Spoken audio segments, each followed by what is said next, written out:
Once you question your beliefs, then it's all over. I believe I'm gonna come after all of that hate that's inside of you too someday. You've made me miserable my whole life, but I know just how bad it feels to be at the mercy of your hatred and to feel ruined by it. Why do we fear our higher self? Why are we scared for pursuing something that is greater than us? Isn't that something we all want deep down? I don't know about you guys, but I always wanted to chase my truest potential. Like, why am I so inconsistent and I put all these obstacles in my way, such as self-doubt and lack of belief, just to make the process harder for myself? Why? Well, before we answer this question together, let's define what fear really is. If you think about it, fear is a really unpleasant emotion we feel in ourselves because we might pose something as dangerous, a threat, something that might cause us pain. So we want to avoid that unpleasant emotion. So why do we fear our higher self? The pursuit of our higher self, that pursuit of greatness, it has a very dangerous road of all these obstacles, pain,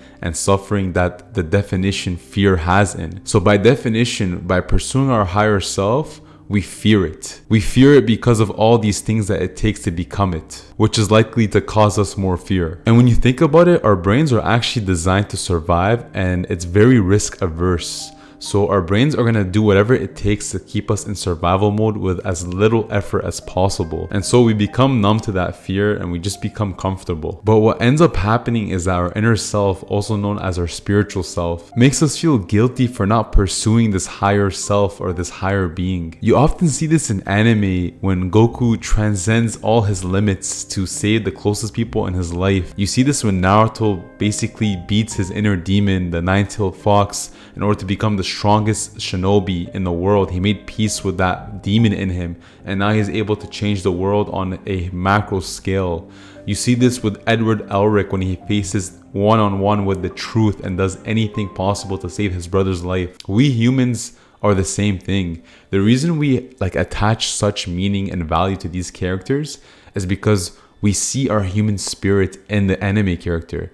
But the only difference is we haven't figured out how to do it yet. Just like these characters, we all have a battle of yin and yang, fear and faith, good versus evil, basically the hero's journey. Why do you think we're so attached to these heroes and fictional characters? It's because we see ourselves in them. We see these characters alleviate suffering by transcending to their best self. Sadly, most of us are going to die without realizing our true potential. We'd rather feed the fear in ourselves, the fear of failure, the fear of the unknown, the fear of the consequences of our action, rather than take a risk and bet on ourselves. Carl Jung once said, "Only boldness can deliver from fear, and if the risk is not taken, the meaning of life is somehow violated and the whole future is condemned to hopeless staleness." You know, it's actually funny. I used to fear just looking at myself and accepting who I am for what it is, but it's actually by doing this and accepting these harsh realities about myself that was the most liberating thing that I did.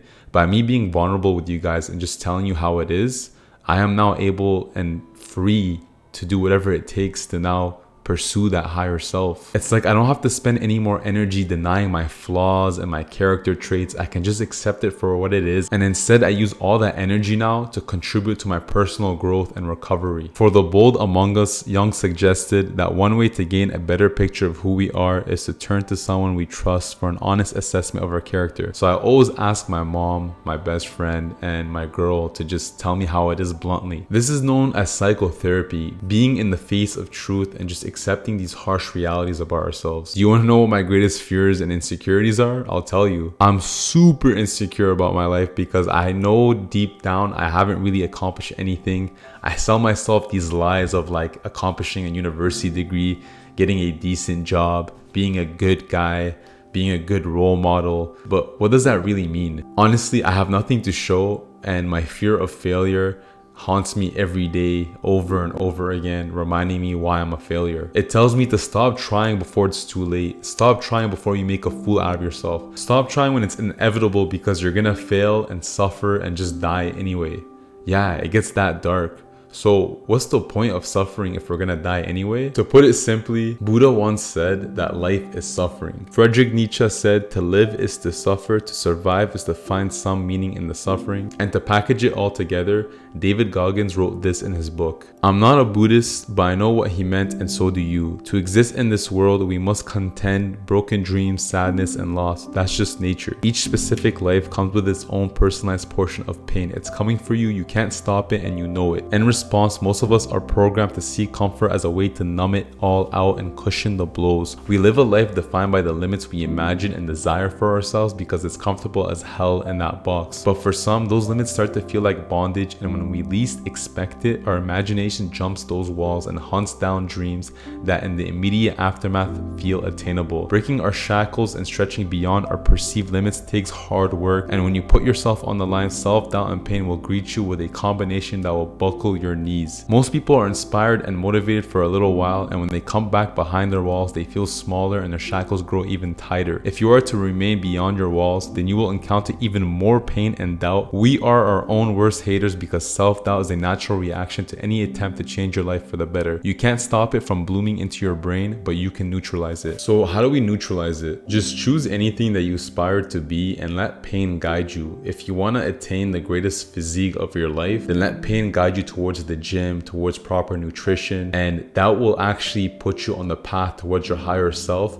because just in that goal alone, you will actually go through so many obstacles, discomfort, pain, and suffering in order to get that great physique. And this is true for anything you pursue. Even if you want to be a successful businessman, if you want to be a YouTuber, if you want to be an author, you go through so many different writer's block, for example. And the people that make it are the ones that can plummet through every hurdle, because that's what it takes to be consistent and to be true to yourself. But I will warn you, with that path comes even more doubt, because I personally experience self-doubt almost every week. Sometimes I tell myself, did I really make the right choice of going down part-time in order to pursue my business? Did I make the right choice to lower my hours at work so I can work on my physical and mental health? Did I make the right choice of cutting out people in my life so I can do certain things like read, journal, exercise more, whatever it is? But then you have to tell yourself you can't have any doubt, because what's the point of doing all this hard work if you don't believe in yourself? Imagine grinding for 1 year, 2 years, 3 years, and then you don't believe in yourself after 3 years. You could have made it in that 4th year. It's like that person who digs a tunnel and is about to find his first diamond, but gives up just as he's about to find it. You have to be consistent no matter what, because you have to have that self-belief in yourself that no matter what happens, no matter what obstacles come in your way, you will attain that higher self. And at least with this path, you are doing something that you're truly proud of. You don't want to have any regrets in the future. Imagine you decide to settle and live a comfortable life away from all your fears and your dreams. What would happen in your middle age? What would happen with your family? Can your family and friends really trust you if you're not authentic to yourself and didn't do anything possible to live a life that you wanted? Personally, for me, I don't want to have any regrets, so I'd rather fail in the long run than have any regrets at all. Remember when I asked you, what's the point of doing all this if we're just gonna die anyway? Well, when you suffer on the pursuit towards your higher self,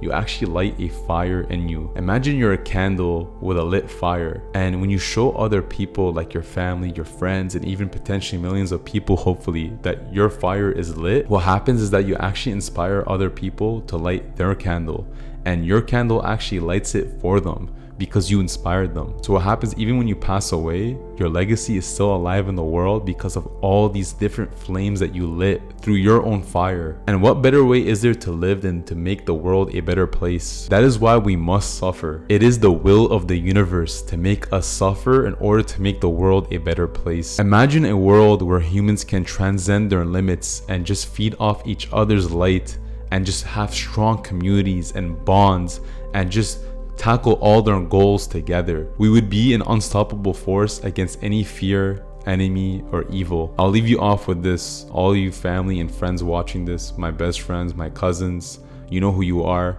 You guys give me all the inspiration to suffer and go through this pain, to live a more meaningful life so that I can inspire you guys to do the same thing. So I want to thank you all for that. I hope you liked this video. Until next time.